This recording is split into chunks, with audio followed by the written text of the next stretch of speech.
Okay, so I've been flying for 35 years, 1990 I started. Yeah, I learnt down in South Wales in a school called Paragliding Wales, based in mates. We were all windsurfers, and we saw this article in Boards magazine saying paragliding is the ideal light wind alternative. And yeah, we were hooked. This one is you? I taking a picture. It was a motley crew. It was a great fun time actually, because it was so sociable. You know, back then we'd lay around on the hill all day. No, it was great fun. Happy days. And this was my paraglider. Can you actually see? No, that's not showing on there, is it? No. No. Okay. How's it? Yeah, Harley Contrail. Harley was a British brand made in somewhere in Wales. And look at that sky on the right there. That's Pentreath. Well, this is the southwest side, Fangi, and this is the northeast pole on a winter's day. Yeah, so that's basically where I did a lot of my learning. And my first XC from Fangi, it was a 4 kilometer flop over the back. And yeah, but it was quite an advanced glider at the time, really. It does look like a duvet. Sorry to be rude. I'd definitely be so rude. Yeah, glide angle of about 5 to 1, I think. But yeah, many happy hours on that. Was anybody doing cross country at that time? Yeah, I think like Michel Carnet and Robbie Whittle, 18k. probably, Yeah. yeah. Yeah, 18k. Yeah, there were a few good flights. My best on this was 13k. So this is Dave Ward Smith on his Harley Free Spirit. So this was their sort of more advanced glider, and again it's Pentreath and the beautiful Fangia Ridge in the background there. And if you ever get a chance to, you know, do a cross country from, well, let's say Pandy, you can get across here, or the Malverns, but when you get over to this area here, it's just beautiful. So my first 50k was in 2000, so that took me quite a long years to do that, i.e. 10 years, and then it took me another 11 years to do my first 100k. Some of you may have come across this before. Oh, we do need volume. We definitely need volume for this. Is that? Let's try again. No, I'll just have to play it through my speakers. Do the noises yourself, then.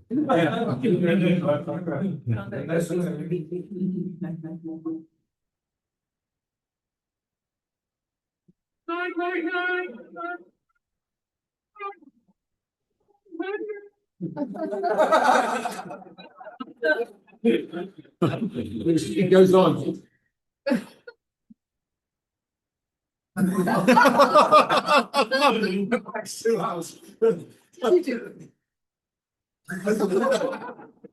Well, it's taken me 21 years.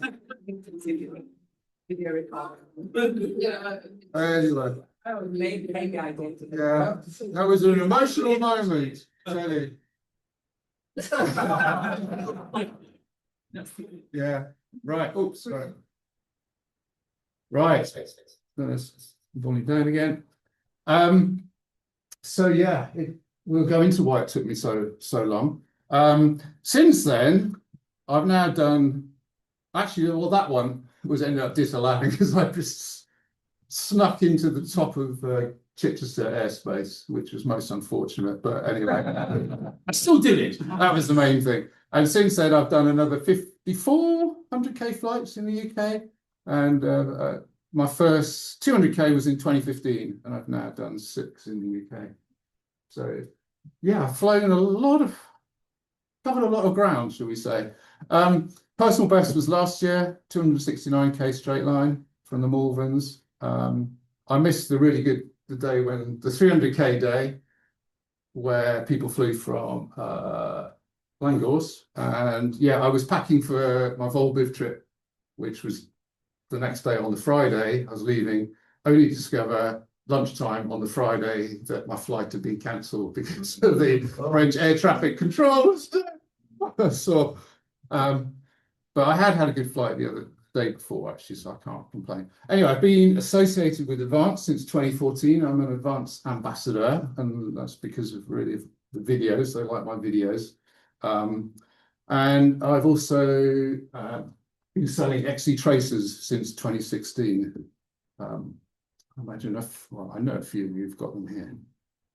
So a quick show of hands, just to get I think I roughly know a lot of you here, but who has not done a cross country before?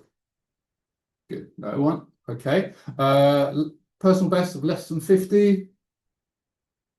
Just a couple of you. And we don't know online. So less than 100. Quite a few. Hey, Simon. And 99.8, does that count? I think Look at Alan looking all smug over there. yeah, and obviously, well, the rest of it, more than 100, hands up. Yeah, okay, so quite a few. Good, great. So what we'll cover is the sort of pre-season preparation, which is pretty much what we're in now. Picking a day, picking a site, things to think about in the air, and then, you know, how to do a quick debrief of your flight. So pre-season, i.e. now. So set yourself a goal. And this was really why it took me 21 years to fly 100K, because I never really focused on the idea. And half the time I was going to sites which were like 50K from the coast. And I'm thinking, oh, okay, that's why I didn't do 100K. So yeah, if you want to do 100K, then make sure you go to sites where it's quite easy to do 100K. And the thing is, once you've done the first 100K, you know, that's it. You'll just knock them out very easily afterwards. It's a sort of, I think, quite a bit of it is just a mind thing. You think it's this big barrier, but once you've done one, you know you can do it, and it gives you that confidence. So think about what you want to achieve, whether it's, you know, your first flop over the back, or yeah, 50K, whatever. But now's the time to think about it and work out how you're going to do it. So part of that is learning where all the sites are and the sort of classic routes from those sites. And we'll have a look at that in a minute. Learn how to use your instruments and know the airspace, and, you know, understand how to get the most out of your instrument in terms of, you know, understanding the airspace on it. Because one thing looking at it on FlyXC, but you've got to be able to understand what it is on your phone or whatever instrument you use. Learn how to, well, get better at forecasting, understand RASP and other forecasts. Tephigrams too are great. A lot of information in them.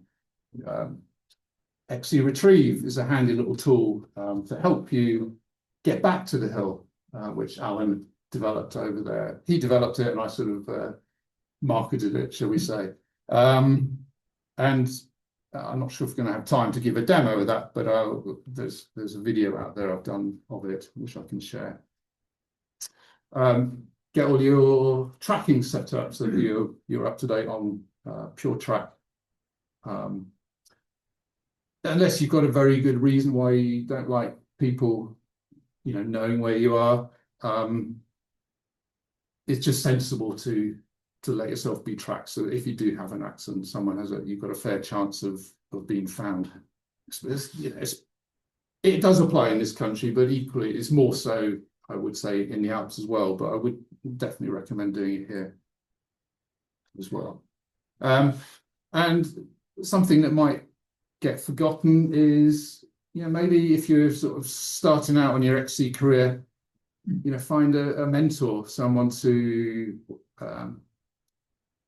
yeah, just tag along with, offer to retrieve drive or drive to the sites with some more experienced pilots, and you'll learn a bunch from them. But also just get a group of like-minded pilots around you, your buddies who are all at a similar level, and they're pushing you on. Otherwise, it sort of gets a bit easy just to cruise along instead of really pushing yourself. So in terms of sites, this is a little sites thing I knocked up a little while ago, quite a few years ago, just to give you an idea of, you know, if you want to go for 100K, then go for the sites that let you do it. So, you know, Ribery is going to be trickier if it's a westerly, because you just end up in near Reading, and you know, you do 90 odd, which is great, but it's not 100. Likewise, Westbury, you can do 100 in if you go around the top of Salisbury Plain, but yeah, Coombe is the same. It's 80K to the coast, and so if you want to do 100, you've got to go along the South Downs, and yeah, sometimes that works really well. So it's just adding complications. So go to, you know, maybe Liddington or Uffington or Selsley. Just maybe you have to just try some different sites. I won't go into all those now, but if you want to go further afield, like in Wales, there's a ton of brilliant sites there, which you may or may not have flown. So this is more, I mean, more for sort of beginner XC pilots. How do you find where to go, or where the sites are, and the sort of typical routes? Well, if we just have a quick look at FlyXC.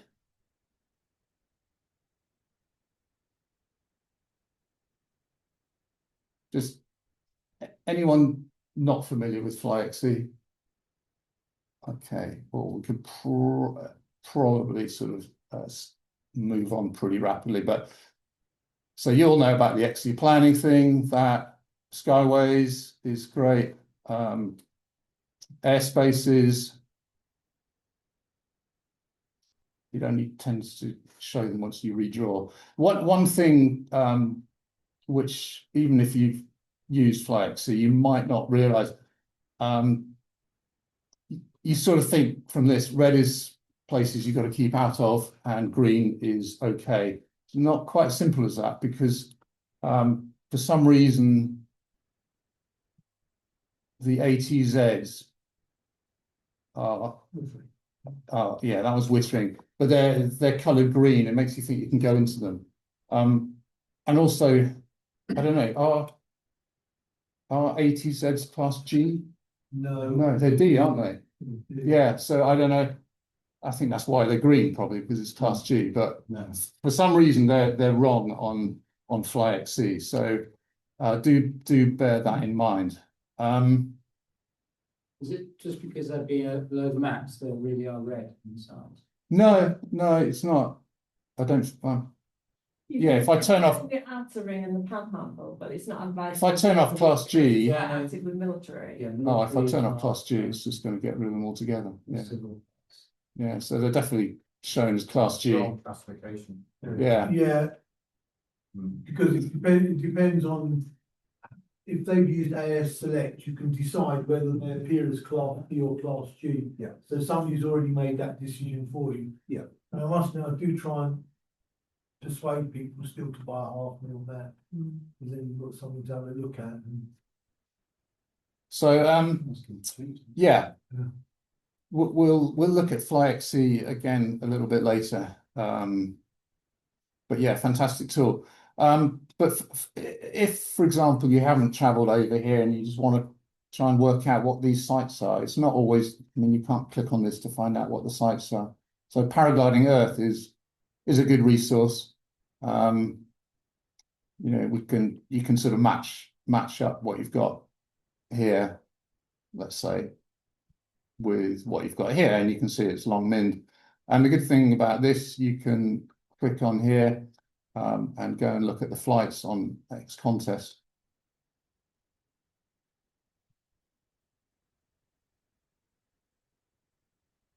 Let's just make this a bit bigger. So then you get a list of all the flights, and then you can go and, you know, click on an individual flight and see where the actual sort of site is, and glean a lot of information. I think this was actually a hang glide flight. Yeah, Jeremy Soper. So yeah, between FlyXC, Paragliding World, paraglidingearth.com and XContest. You've got an incredible sort of resource. So whilst we're on XContest, I'll just show you how to do the flight search. I don't know if you're all familiar with that and the sort of things you can do on it, but we might be thinking the weather's been pretty shit. When are we going to start getting 100K weather, for example? So let's do a flight search in this little area and see historically when the earliest 100K flight is. So you don't have to sort of just drag this like that. You can just zoom all the way out, zoom in again, and then click, and it sort of moves that search area here. And then you just make the area a bit bigger. Let's make it quite a bit bigger, like that sort of area. Really cover Ubley and all Wessex sites and about the Malverns, probably just off it. Doesn't really matter. Just illustrating it. Just as a point here, and this is more useful in the Alps, but you can either search for flights that are taken off in that area or cross that area. So in the Alps, if you're trying to see a good way of getting across, let's say out Chamonix Valley into Switzerland, you can put it over the end of the Chamonix Valley and then change this to flights across the area, and you'll see all the flights across the area, and then you can see how they've made them move across the Martigny Valley, windy spot, for example. But here we're going to look at takeoffs in the area.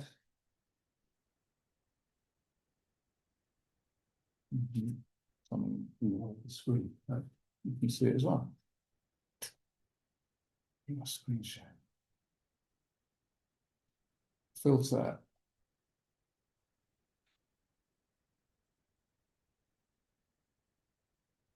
It's a bit tedious, all this human verification. So now you've got all the. Oh, I won't click that.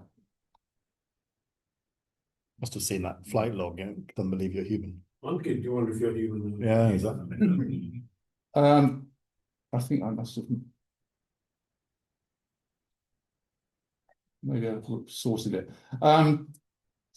10,000 flights. So instead of doing a period, if you choose season, and then you can choose like from January to March, and then filter in this second area. And we're down to 1,800 flights. Oh yeah, we can put a distance. Let's just do distance greater than 100.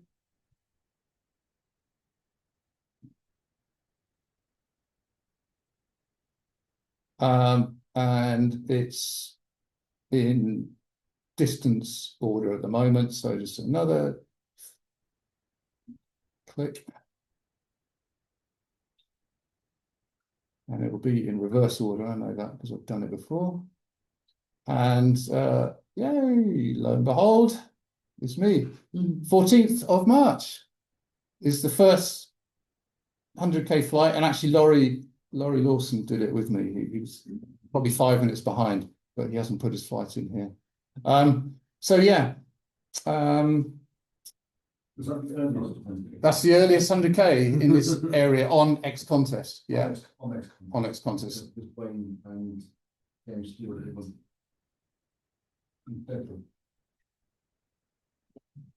Yeah, yeah. That's XC League, is it? So trouble with XC League, there's not any particularly well. You can look. You can. It's not like a nice database like this. It's sort of a bit more basic, the searching. Anyway, so hopefully we're going to get some good days soon. I did make a video of that flight if anyone is interested. So let's have a quick look at airspace. You hopefully are all sort of familiar with some of these sources, but Simple Airmap. Has anyone not heard of Simple Airmap? No. So what it is, it's just a nice little paper-based map that Ben Friedland came up with a few years ago. And he still updates it, I think. This is yeah. So it's a little crib sheet you can just print out on a bit of A4 and carry it with you, or you know, I don't know if you ever really use it in the air, but it's nice and clear. It shows you the heights of the little ATZs. That's Kemble 2436, Fairford 2285. So that's you've got to fly over them. This is airway, and it's got a line underneath it. That in this context, that means it's a flight level. So that's flight level 65. Whereas without the underline, it's just a fixed height, 5,500 feet. And in fact, from Ben doing this, there then came a sort of heights layer on Garmin GPSs for back in the day. And now you can get that heights layer in an open air file, which we'll go on to. So, you know, it's worthwhile just printing that out as a little crib sheet. That's simpleairmap.co.uk. FlyXC, we've already had a look at. Does everyone know you can get 3D airspace for Google Maps? Or Google Earth, rather, not Google Maps. Yeah. It's great, but it takes a bit of time to set up because it doesn't let you sort of filter out easily by airspace over a certain height. So when I'm not going to load up now, it takes a bit of time, but when you fire it up and start sort of zooming in, it's often a bit grey because there's sort of layers, you're looking down through layers, so you have to sort of work out what they are, and then you've got this great long list of you know, of different chunks of airspace, and you have to turn them off individually almost. So it's a bit of a pain, but once you've set it up, and as long as you save that configuration, then it's quite good. So it's fine, you know, seeing it on the computer screen, but then you need to really understand how it matches with what you got on your flight instrument. So other things that you need to be thinking about now, if you ever going to fly at Leckhampton or Ubley, you have to be aware of Bristol airspace and the Bath Gap, and there's various different letters of agreement that tell you what the rules are, how to activate them, and for the Bath Gap and Ubley airspace, it's on the Avon Hang Gliding Club website. And there is, if you follow the links through, there's a little handy A4 sheet you can print out as well with all the different bits of airspace. As far as Thames Valley is concerned, I think the only one really is South Cerney, isn't it? That I still get a bit confused about South Cerney because every time I phoned up and asked, they say, "Oh, I'm just going to check the NOTAMs," and I sort of think, that's "Oh, Bryce.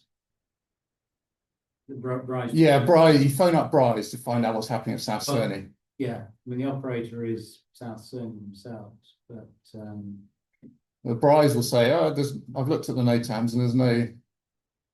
And you think, well, I could have done that myself. They're not allowed to drop at South Cerney unless they're told Bryce. Right. Bryce have to look at NOTAMs and they haven't been told. But we don't have a number for contacting We do, South Cerney directly, do we? A couple of us have a number, but they're very rarely available. So you're okay to call Bryce on the day. Yeah, so that's the rule. Still call Bryce. Yeah. And in order to request, you know, if you're the one who's decided that we want to open the Bath Gap, then request it opened on the, you know, go to the Southwest Airspace Notification Group on Telegram. And Tim, we've got a new TMZ around Fairford right now. Yeah. I can tell you that the best thing for us all to do is to use Southwest Airspace. Ask if you can go through that on Southwest Airspace, and one of us will call up and find out. Okay. So it's quite likely we will get permission to go through. It's possible that there'll be an hour or something like that when we're absolutely not allowed there. Okay. Um, Oh, that's good to know. but we've got no experience of what the traffic's like. And it could be any. But, Yeah. Things with lots of turbulence, probably. just bear in mind, my gliding club is operating inside that area. Oh, that's and therefore they in order for them to fly, yeah, they're going to have to get yeah. So it's quite likely that most of the time we'll be able to find a way through.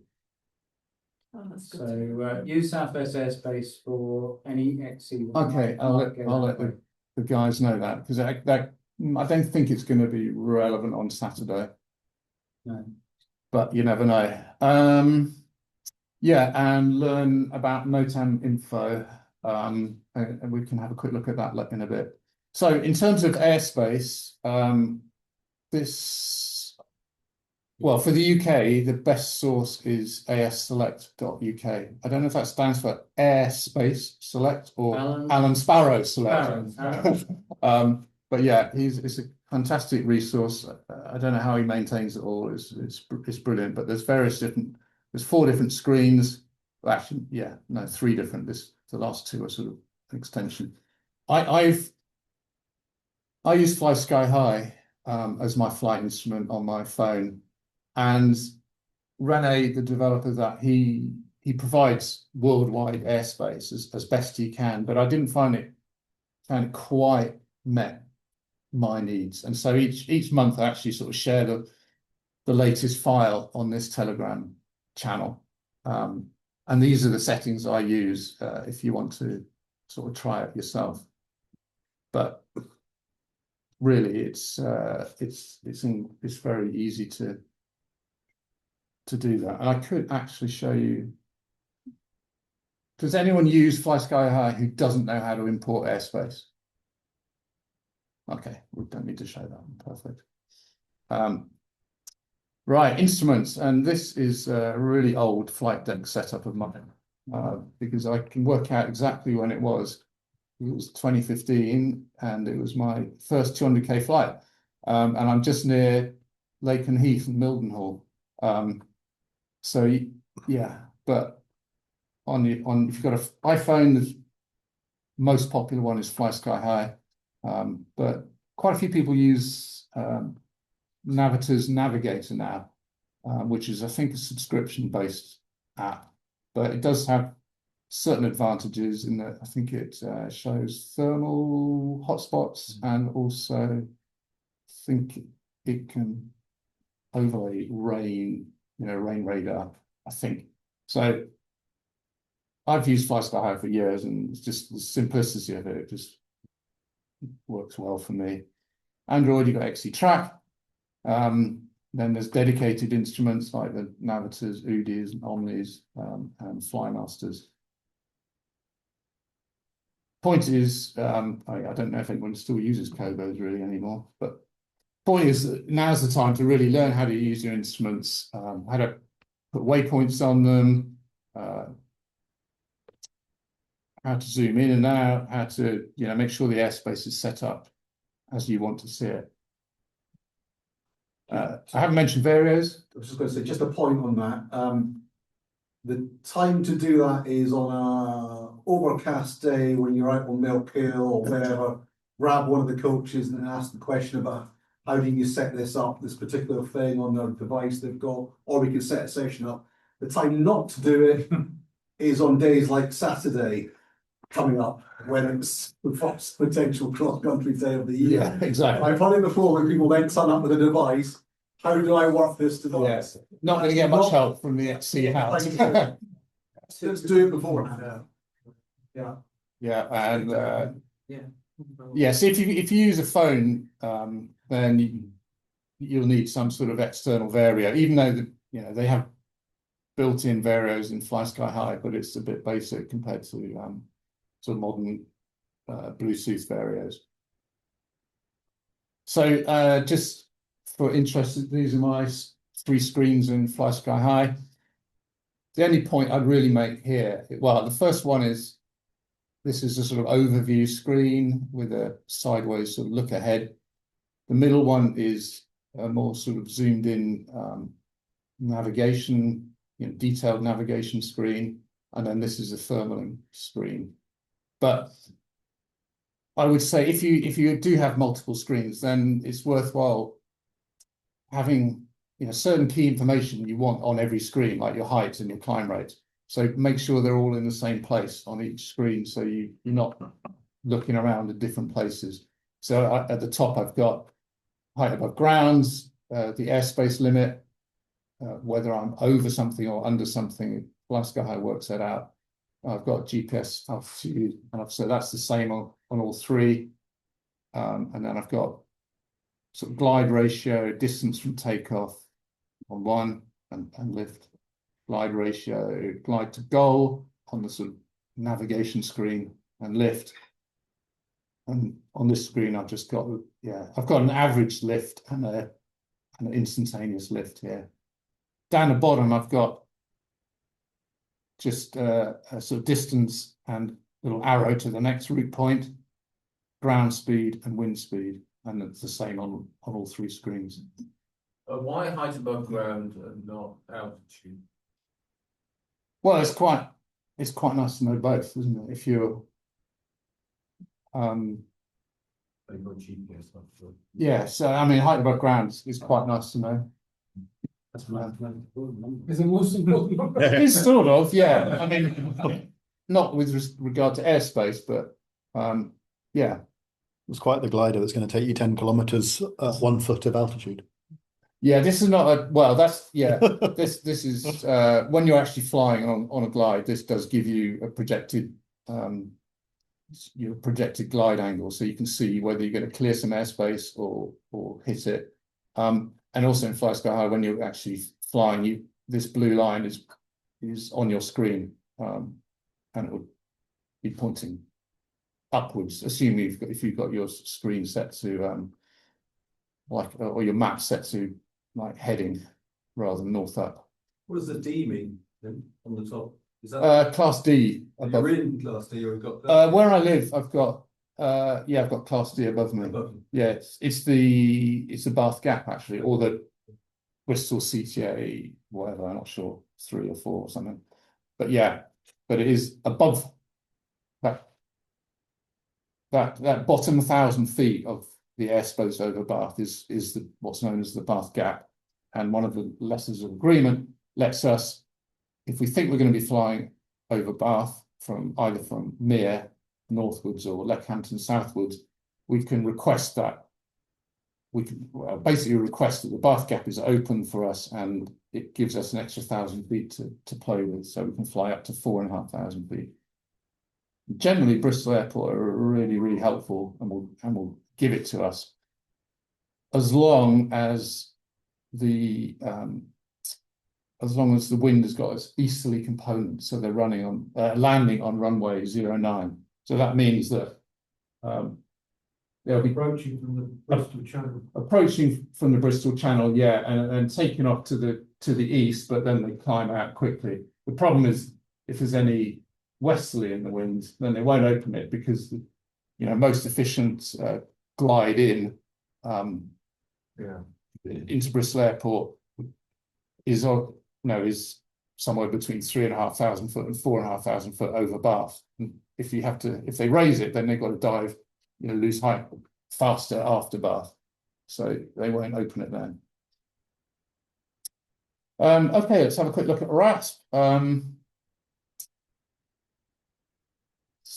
Yeah, so forecasting in general, I suppose. So we're still looking at pre-season stuff. So at this stage, you're sort of learning how to use these tools. For most people, it's what you look at first of all, because it's free. Obviously, there's other good services around, notably SkySight, which is dedicated to gliding and free flying in general. I don't have a subscription at the moment, but I will do soon. There's some sort of windows, if you like, onto the RASP data. Lazy RASP is brilliant for getting a quick overview, and then XCpara is a really good mobile friendly sort of RASP interface, is what I tend to use most of the time. And we'll look at those in a bit. There's various tutorials how to use it on the Black Mountains Gliding Club. Thames Valley have got a RASP presentation. Judith Mole did a video cast with someone, I can't remember who, quite a few years ago, but it's still applicable. And Kelly Farina's got lots of stuff on SKUTs, tephigrams on YouTube. I mean, look, you should always, I think, look at other forecasts. I tend to look at the BBC weather for the week ahead on BBC Two, well, it's on iPlayer, and that gives you more of a picture of what's happening with the jet stream, what's happening with fronts coming in. So you're not just looking at this and sort of wondering why it's showing high cloud coming in, because you know there's a warm front coming. So let's just going to say, does anybody use the Lasham video podcast? That's a very useful tool. That is quite good around here. Yeah. It's the whole south of England, really. Yeah. It gives you that summary of all of those. Yeah, they look at SkySat, look at Dot Meteo, and so it's sort of educational as well as extremely useful on a daily basis. At 9:30 in the morning, will come out on YouTube. Yes. Yeah, I haven't looked at that so much, but I have looked at it occasionally. But yeah, I guess by 9:30 you're often on your way, aren't you, to the hill? Yeah, you probably had to have made. But they do the textual forecast earlier, I think, don't they? The night before. There's normally an update. So let's just do a bit of practical. I'll go through how I sort of pick the day. So I'll go on to Lazy RASP. You can either have it just showing one parameter, and it shows 3 different times, midday, 2 and 4, or you can put dual charts. So this is what I do: star rating and surface wind. So between the two of them, you can pretty easily spot a good day. If you just looked at the stars, then you'd think that tomorrow, okay, there's potential there, but then look at the winds and it's clearly not. Let's come to Saturday. Yeah, definitely potential. There's colour in the map and it's not crazy windy. Sunday, nah. Monday, no. Tuesday, no. Time to get the kite surfing kit out, I think. So, yeah. So you look at. So I've identified Saturday as being a good day, or potentially a good day. So then I will go and look at XCpara. And it's got, let's just make it a bit bigger. It's got some different screens here. It does show the synoptics, or when I checked earlier, yeah, they weren't showing for some reason. But I tend to use this XC Planner tab because it's got a few more parameters down here, and also it lets you draw lines on it to plan your route. So let's click to Saturday, zoom in a bit, and start by looking at stars. So this is 12 o'clock, and it's already it's like five stars in parts of Wales and Worcestershire. When does the day get going? If you want to travel over here, in Wales, then you sort of, it gets going between 10 and 11. So if it gets going between 10 and 11, let's say 10:30, really you want to be on the hill an hour beforehand. So you want to be on the hill at 9:30, really, if you're going to be flying from one of these sites in this area. In our area, well, in this area, it's getting going sometime between 11 and 12. These Avon sites here, Selsley, a bit earlier. 11 o'clock. So yeah, again, 11, yeah, whether you go off at 11, I don't know. But your point is, especially this time of year, you've got to be there surprisingly early. When I say this time of year, before the clocks go forward. Because obviously, you know, in the summer, you're used to getting the hill at 11 o'clock and it starts working at 12. Here it's at this time of year, it's an hour earlier. So if you're looking at Coombe, it's sort of 12-ish, somewhere between 11 and 12. It's getting good. Wind. So this is the surface wind. RASP shows it in knots. Let's just zoom in a bit. That's Coombe Gibbet, for example. So just to try and get, it's sometimes difficult to sort of work out what the color is, but I think in this area it's potentially gonna, you know, it might be on the breezy side. So that might dictate your choice of sites. So this is between 14 and 16 knots, which is pretty windy. The best site for strong winds around here is Liddington. So maybe we can do the planning from Liddington.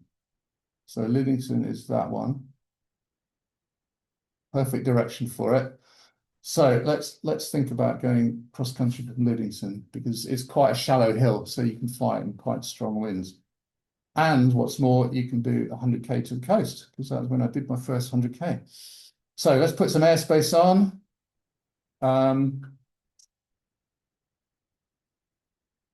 Let's put the line on. And then we'll roughly draw a line down to the coast here. 106k. So yeah, if you want to do your 100k, here's a good one. So the way I just go about it is, okay, so it's not brilliant at 12 o'clock. Let's say by 1 o'clock, we will be well on our way though. So put the boundary level wind on. Let's just zoom in a bit more. So I think let's say by 1 o'clock we might have done, you know, 18k, something like that. Doesn't matter, it's just an idea. And then look at 2 o'clock. Look at the stars. Yeah, still really good conditions on the face of it. There's other parameters we need to look at as well, but let's just concentrate on this first.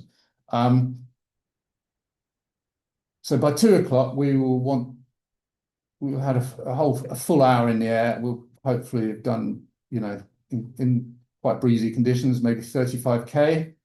And this is where you need to be knowing what these airspaces are.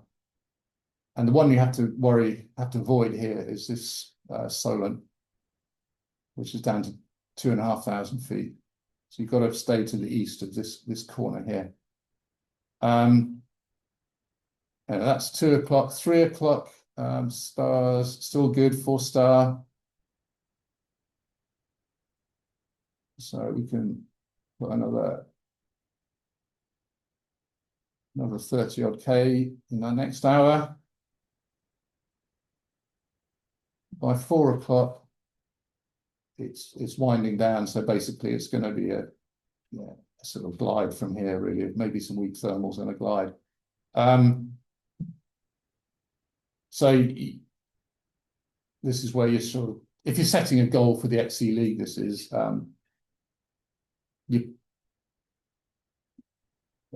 20k might be possible, or else you might want to sort of land closer to a railway station and put it somewhere near here. This is just an idea of give you the rough idea. This is not, you're not pinpointing your exact landing field in here or your goal field.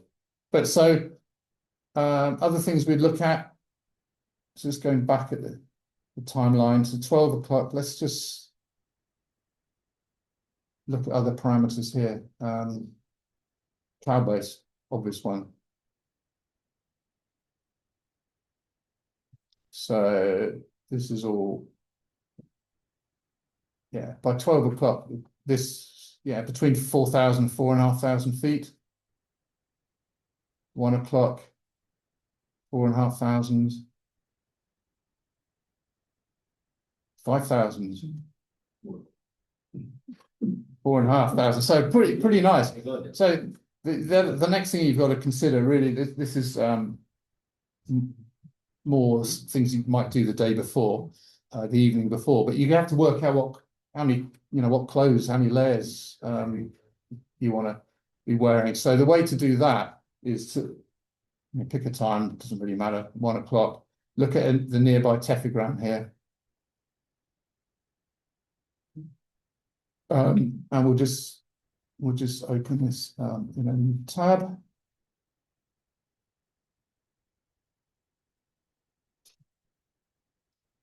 So it's going to be cold. So this is not meant to be a full tephigram lesson here, but the dotted line, or the dashed line rather, shows the path, the trajectory, if you like, of the thermal. And it follows the dry adiabatic lapse rate up till it reaches sort of condensation point, or dew point, no, dew point, yeah, and then it condenses, and then it follows this trajectory, so which is the saturated adiabatic lapse rate. So a couple of points here. The way to tell the temperature is to work out where cloud base is, and follow a line parallel to these lines here. So it's roughly here. It's going to be -4, -5, something like that. It's going to be pretty cold up at cloud base. The other thing you can quickly see from here is that there's not much stopping the clouds develop going all the way up to 18,000 feet. Absolutely doesn't mean that every cloud is going to be 18,000 feet, but there will be some big clouds around, so do watch out for that.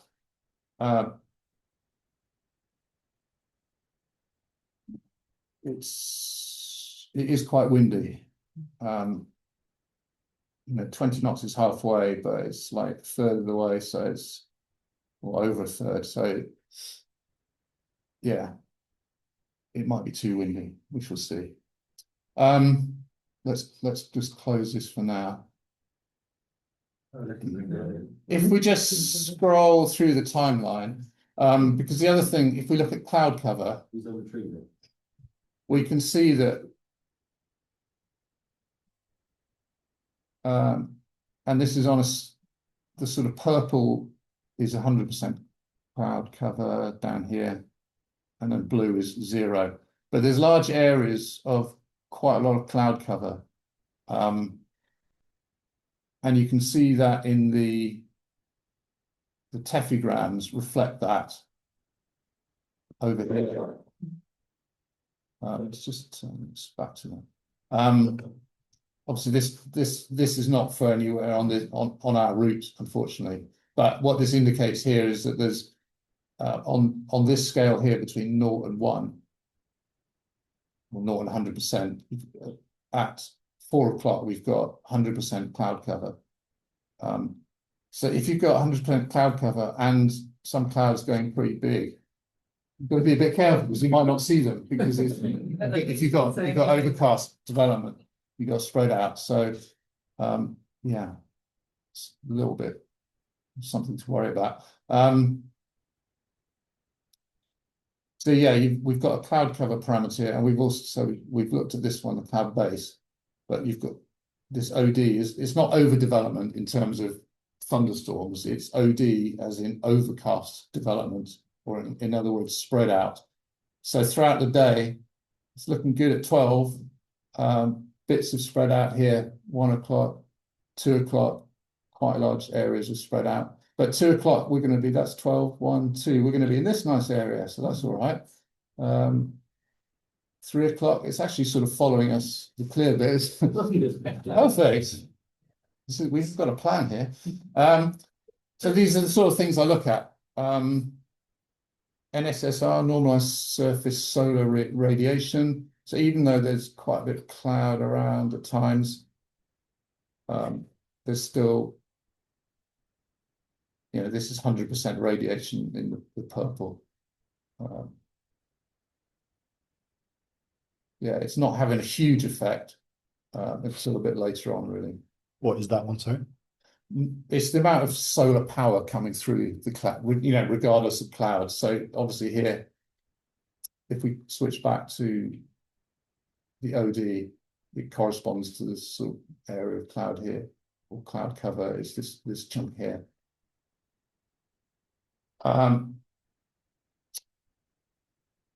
don't think RASP is much good for rain forecasting, but it is showing us potential of showers.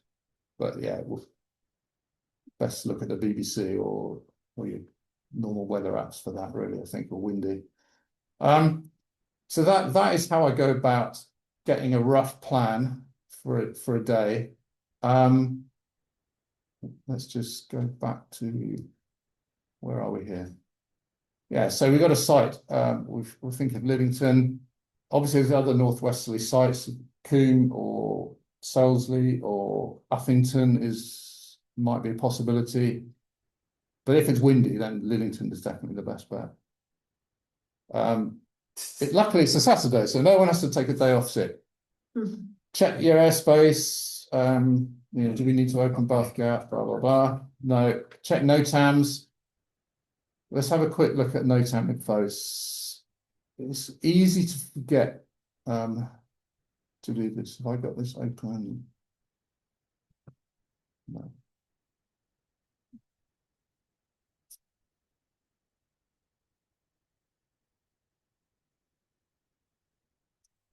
You first look at it and it's like, oh, it's overwhelming. So you need to filter some things out. Show navigation warnings. I mean, if you turn it on and off, well, these are clearly the ones we need. Show en route info. These are massive, great circles. No, we don't need to worry about them. Show obstacles. No. Okay, that's a little bit better already. Choose the day. Saturday. Ooh, we've suddenly got some extra things popped up on Saturday. That's annoying. So then you have to sort of try and, well, we're okay going from Liddington, aren't we? There's normally a button here showing show HGPG sites, but I can't see it. I don't know where it's gone. Might be because there's either it may have disappeared. It might be because of these errors here. There's some error loading up the map, but that's a bit of a shame. But not to worry.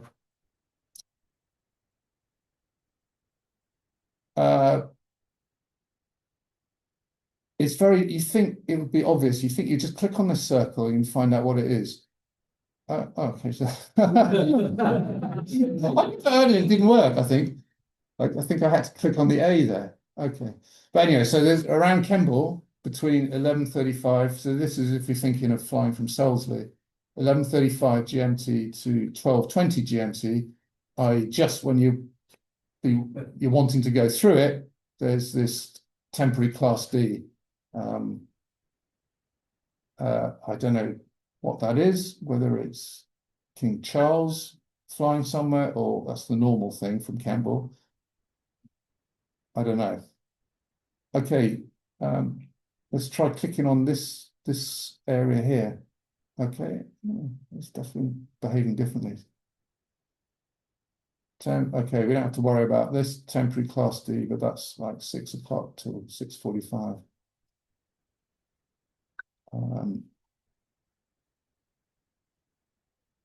Another temporary Class D in the evening. That's okay, but there is this one here. Yeah, no, that's not the one. Yeah, this is an example. You click on here, you think it doesn't tell you what it is. So to find out what this circle is, you actually have to click on this A. It tells you there's a temporary TMZ until 6th of April, which we can't go through. Although Nigel said earlier we might be able to. Yeah, just put it on. Yeah. So yeah, as Nigel says, go to the southwest airspace notifications Telegram group, asking here, can we fly through Fairford TMZ? Yeah, better say where, you know, what routing. you would Yeah, take from. from Salesley, What sort of probably be in time? there between 11 and 1, Yeah, something like that, GMT. and the end reason for that is then there's only one of us calling buys rather than from us. Yeah. And then Nigel will phone up. So that group's just paraglider pilots coordinating a call. It's not a notification. No. Could end up with rather a lot of people trying to call Brian. Yeah, yeah, yeah. Not all of them would actually be good use of their time, so. And it's a good way of disseminating as well. Yeah. If it is open, then you know everyone can see it at once. Tim, is it worth looking at ASSelect NOTAM page? Yeah. Yeah, we can look at that.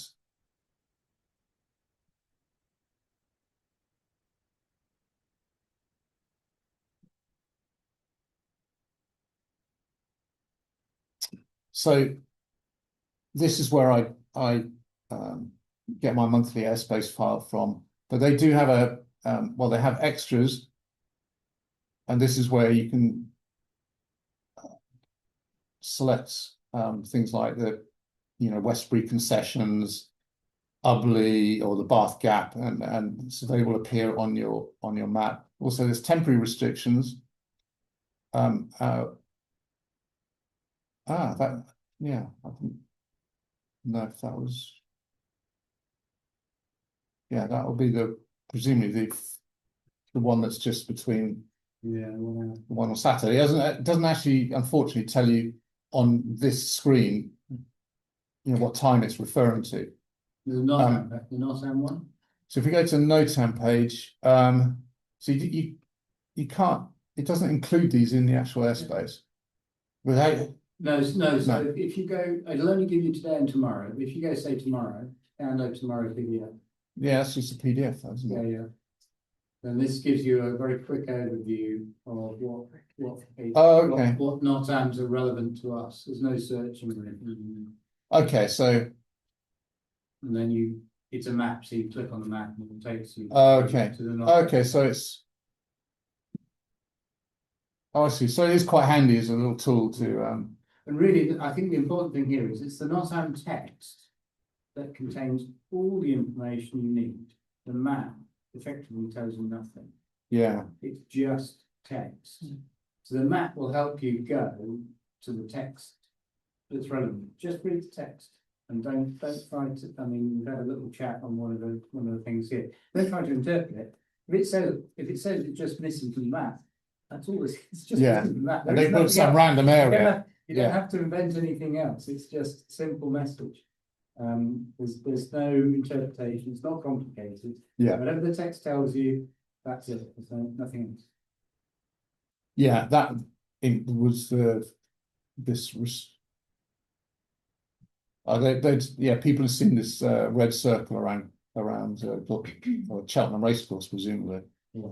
And we're trying to think, is there a huge area here we can't fly in? But actually all it's telling you is that this Fairford danger area is missing from the charts, but it's just plonked randomly somewhere else. Okay, so that's NOTAMinfo. There are some apps like I think XCTrack. It can import NOTAMs automatically for you.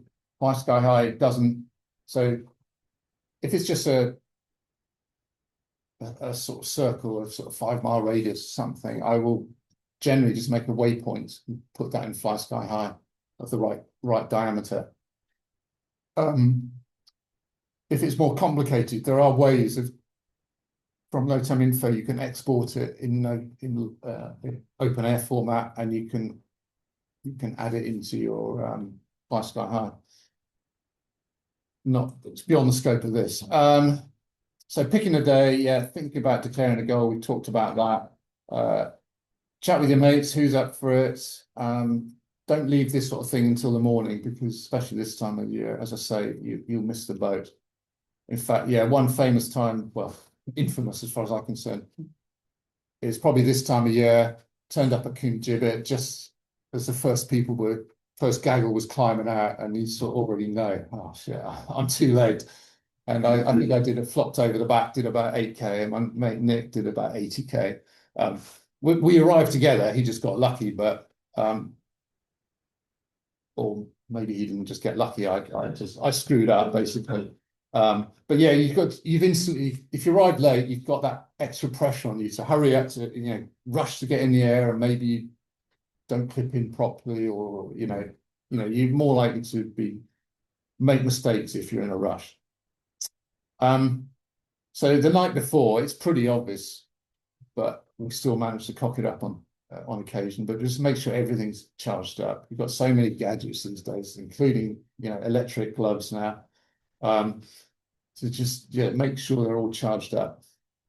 In fact, if you're using external batteries for your phone, it's generally a good rule to, I always, as soon as I get home from an XC flight, I will start charging things up straight away. Get some food ready, some cereal bars, a banana, something like that. Sunglasses, probably haven't needed them for 6 months. Sunblock, bog paper, dare I say it, poo bags, dog poo bags. We've all been caught short once now and then. Some knowing chuckles there. No. We've gone through this, but work out what clothing to wear. It's going to be pretty cold if the forecast is what it says on Saturday. Cash is a bit irrelevant these days. I never take any cash. Set a goal. We've gone well. We haven't quite gone through that. We'll do that. We'll have a quick look at that now. The more you do the evening, that goes without saying. Let's just go back to FlyXC. How are we doing time-wise? Everyone okay? Okay. Let's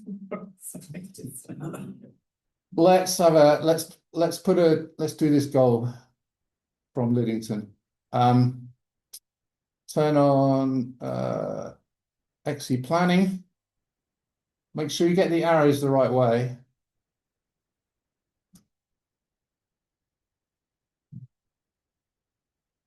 And we'll just plonk it roughly down there for now. Then we'll zoom in. Let's turn the skyways off.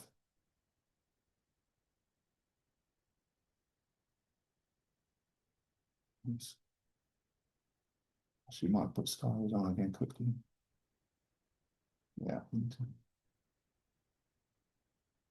Push it, put it there, that'll do.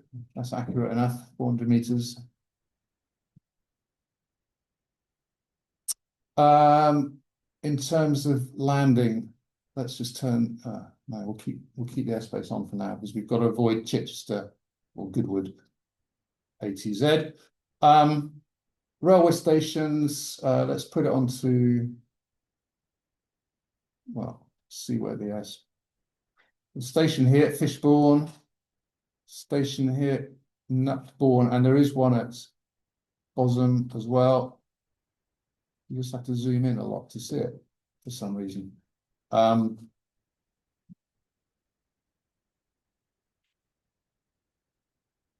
Let's put it. So let's go for Fishbourne. Satellite view, turn the airspace off. Let's just get our hand here.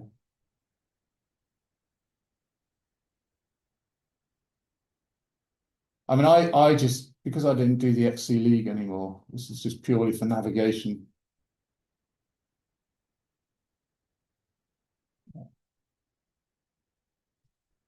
Where's it gone? Fishbourne, yeah. So roughly here, let's look at fields, satellite. Yeah, there's a nice big field here. Close to the railway station, you've got other sort of backups here if you get blown past it. I would say that's a pretty good goal field. Plenty of other choices. If I was going to try and extend it down to the coast somewhere near, let's say, Solsey Bill, it's tempting, it's tempting to land on a beach. It's always really satisfying, but and there's a little spot here. You may think, oh, this would be perfect, but it's not giving much margin for error if it's really windy when you arrive down there. So, I would say the obvious choice here is this big field here, and it's still close to the beach if you want to have a swim. Or a nice swim. Yeah. So this would be my choice here. Unfortunately, there's no railway station at Selsey, but would be a nice place to end up. You just get a bus to Chichester or somewhere. Couple of other things to look at here. Let's just put it back to terrain view and put the airspace on.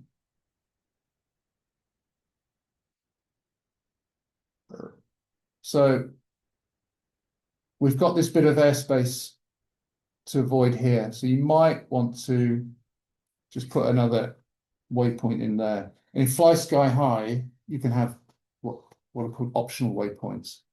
I don't know if XCTrack has that concept, but like say that. So this is my route. How you get it on your phone? Download it in XCTrack mode. So that works for obviously XCTrack or for FlySkyHigh. Then I've got my own, this little transfer channel. Oh, yeah. If you rename that first, so it's this one here, and call it. I think I opened it. I'm just going.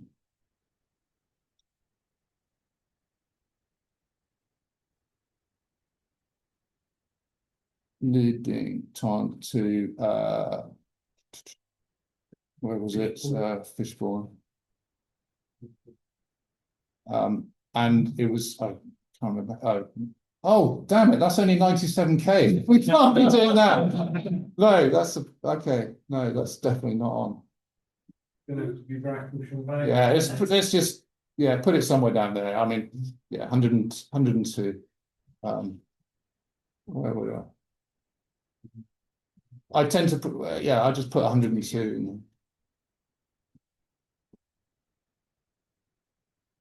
Just right. I'll now send that to Telegram.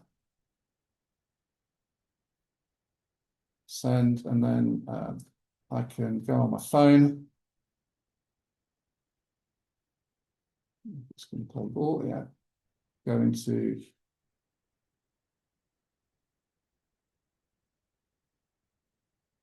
Telegram. Here we go. Tim's transfer channel. Share. FlySkyHigh. I will make a new waypoint group. So now in FlySkyHigh, this isn't it. This is actually an old different one. So I've got here's my task. Go into it and just do I forgot how to do this now. Just that, I think. Yeah, replace route. And so now here's my task. The only thing I've got to do from the point of XC League, you can only have a start and an end. So I need to just go into it, edit it, and make it optional. So I don't have to go through that. It's just purely there for navigational purposes. But yeah.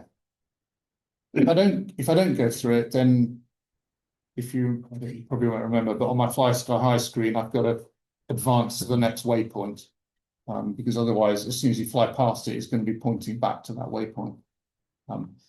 So that's just gives me something to you know, so I can avoid the airspace, which is, in this instance, it's virtually a straight line, so it's not a big deal, but in some cases, you've got to make quite a big diversion. Okay, moving swiftly on. Oh yeah, we've talked about this. And we've gone through this exercise. Yeah, it's worthwhile knowing where all the railway stations are. So if you just Google National Rail Maps, you'll be able to find them. So in the morning, again, pretty obvious. Make a final go, no-go decision with your mates. Confirm the site. Check you've not left. Check you've got your helmet and you've got everything. Get your food at the site. This is a little tip here. If you haven't declared a goal, you can pinch one off someone else, but always check it first. Quite often, like I will have set a goal from Milk Hill and then end up on Milk Hill Spur, and that's not so bad because often from Milk Hill Spur you fly back through Milk Hill itself, bowl. But if you or maybe you go to Golden Ball and it's completely different. So, then your stuff, you don't want to have to fly all the way to Milk Hill and then to Milton Keynes, say. So check it first. Otherwise, you could come a cropper. You can just forget the waypoint though. This is if you're chasing Tesco points in the league. Yeah, if you're just doing it for navigation, then yeah, don't worry about it in the slightest. Open the airspace if you're the first one there. I wouldn't necessarily bother with putting it to site report. If it's a good day, anyone who's wanting to go XC will be planning to go there anyway. Yeah, get your kit ready before you start chatting with your mates. Have a sandwich. Yeah, so just don't stand around chatting. Get in the air if you can, but don't necessarily leave the hill in the first thermal on your own. It's always easier if you're in a gaggle, especially to start with when the day hasn't really developed yet. If it's a light day, then just clip in and get ready. Be ready to go. If you see a bird climbing, especially places like Golden Ball, I mean, you often do see that on a light day, and you see the usual suspects like Alex. You'll just fly out, or Hugh Miller, and just climb up and walk. What did you see? If you slope land or go down, just get up as quick as you can, because you can guarantee if you're packing up down the bottom and taking ages to get ready, you'll miss the next thermal. If you do go down, just don't get too despondent. Get back up again, because it may well be, well, there's normally another thermal coming through, 2 or 3 or 4. The only thing I would suggest people do is to make sure they read the site rules. If you're on a site that you know well, Golden Ball is a particular site rescue, and you see pilots you don't recognise, don't be shy to just let them look at site rules. Yeah, good point. I mean, yeah, assuming you know them yourself. So just very briefly, because it's difficult to teach XC flying in the air, but essentially it's very simple. Just climb and glide and repeat. If you do it 6 or 7 times and you've done 100K. Some days are like that. Other days it's an absolute struggle at times. So if it was easy all the time, it wouldn't be so much fun. But some tips to help you do that: keep your energy levels up. I mean, some people don't eat at all, but I like to munch my way through a couple of cereal bars on a long flight. When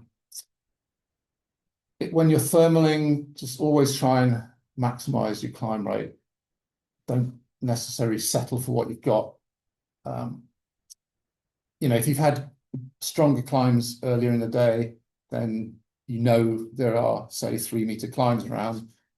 Maybe if you're in a 2-meter, okay, it feels great, but search around, maybe there's a 3-meter, not too far away. Obviously, if you're low down, anything below 1,000 feet, you know, you want to just cling to what you've got really for dear life, and then it will generally get better as you climb anyway. When you're in the air, you have to read the sky, but also you have to know about airspace ahead of you. And Mike and I got a bit trapped by this in our last flight of last year, really, didn't we? When it was a Milk Hill, and we were following the clouds a bit too much. We were following this cloud street, but we knew it was leading us towards Aylesbury and some 3,500 foot airspace just beyond Aylesbury. The smart move was to go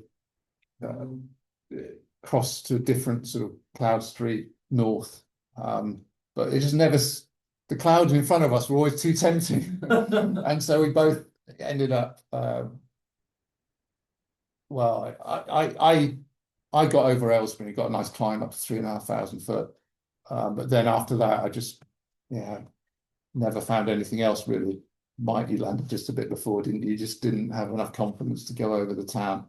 But yeah, we just got boxed in, and we should have, although we were reading our line of clouds, we should have headed north. But this just didn't seem to be the right opportunity. But yeah, we should have done that, because on that day, Alex did 200k, and Mikolos, I think, also did 200k. I think it was him. So yeah, and knowing when to change gear, slow down. For instance, this day here, this sky, this was the day of that really booming climb out from Milk Hill that some of us had. And yet, a few hours later, same day, it's unrecognizable, isn't it? So when it's like this, you're really working everything you can get. This is Milton Keynes. So in this instance, well, you've got a couple of things. You've got to avoid Cranfield Aerodrome, which is where sort of, I don't know, roughly where the cursor is. I can't really see it. So I had to push north anyway to get around that, and going over the centre of the town was where you're most likely going to get another climb anyway. Come to landing, choose your spot carefully. I mean, this is that train station. Yeah. The very, very obvious place to land is this field here, right? Nice and close to the railway station. You can see the gate there. If you're not in a hurry, you can just have a little splash down and a sort of swim or paddle in the stream if it's a hot day. But oh no, if you've got a train to catch, and literally the train was at 7:44 and this is 7:30 in the evening, or 7:27 at this point probably. I end up landing following the lines on the runway. It's perfect. And I landed to much amusement and much that is applause. incredible. That is fabulous. I mean, the nerve to do that. Do you want to see the video? Yeah, please play it. Watch this with your telephone.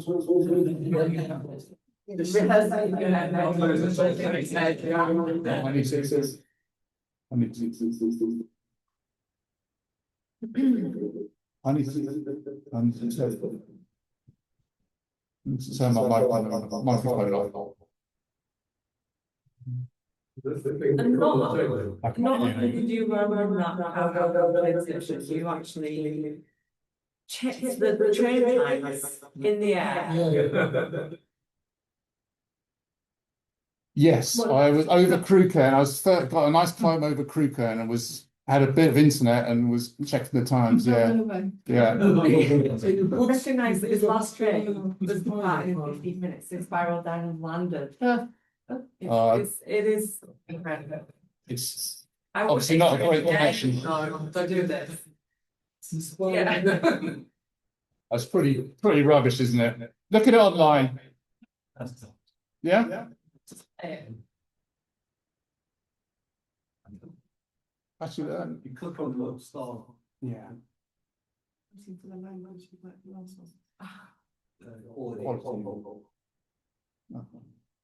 do 480. Let's try that. There you go. Let's try it. 720.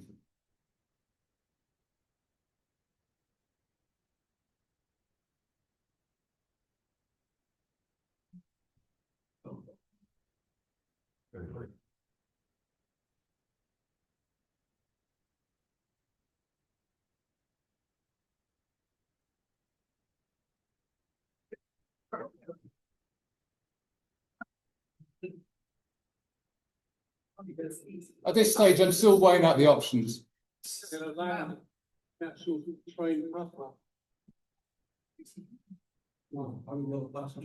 Anyone looking up at you? Not at this point. No, you. I bet you find that perhaps that would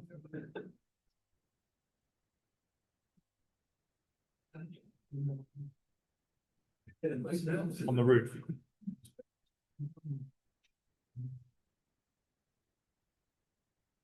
Nice arrows marking the runway.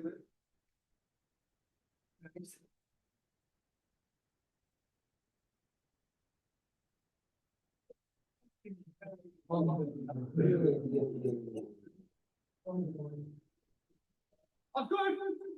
got a train to come. Oh, it was funny. I'm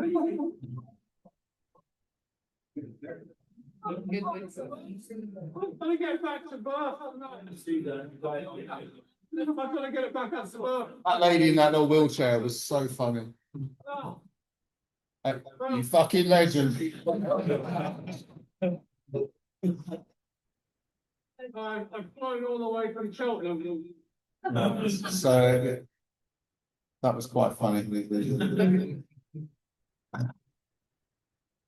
But yeah, that was extreme.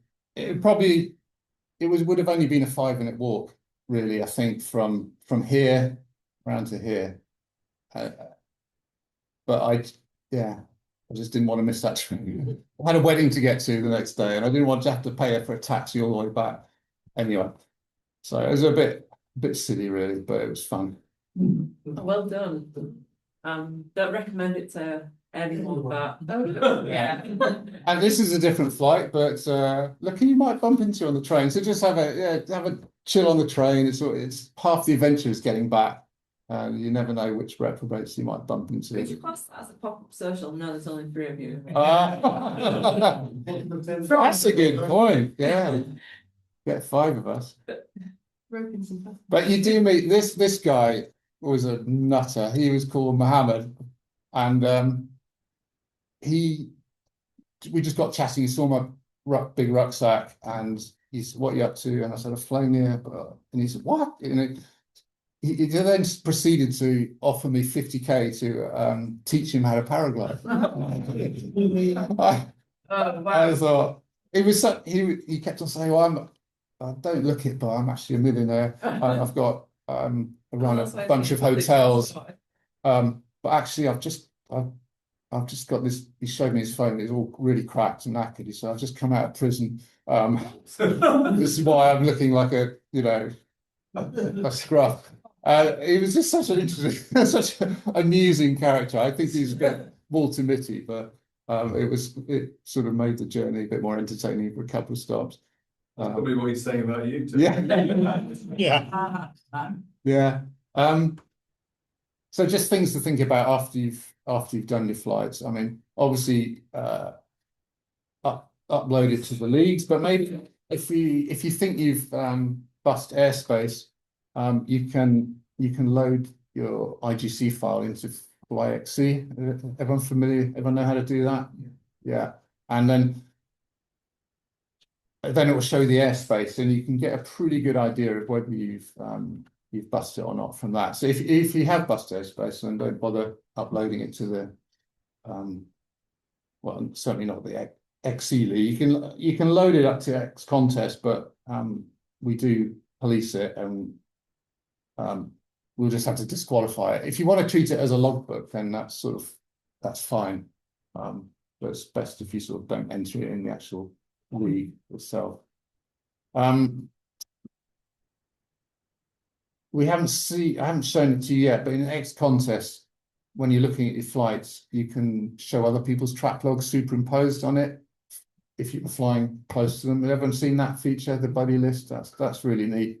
You can sort of work out, like when Mike and I end up in Aylesbury, or we could easily see where we sort of went wrong. The other guys went further north and got round it. So it's useful to do that. talk to yourself what went right, what went wrong. Like in that video, you just watched that flight. Yeah, it went right, but it could have gone wrong. So, you know, maybe think about your decision making and would it actually been the end of the world to miss that train? In fact, once I landed and got on that train, I did discover there was another train about an hour and a half later. So yeah, that would have been the sensible thing to do. Chat to others, talk about the flight, and just learn from your mistakes. And if you bomb out, you know, don't beat yourself up too much about it. Everyone bombs out. You know, it's just one of those things. You just got to get over it. You know, just don't worry about it. But it can be tough. If you bomb out 30K and everyone else goes on and does 100 or 200, then yeah. But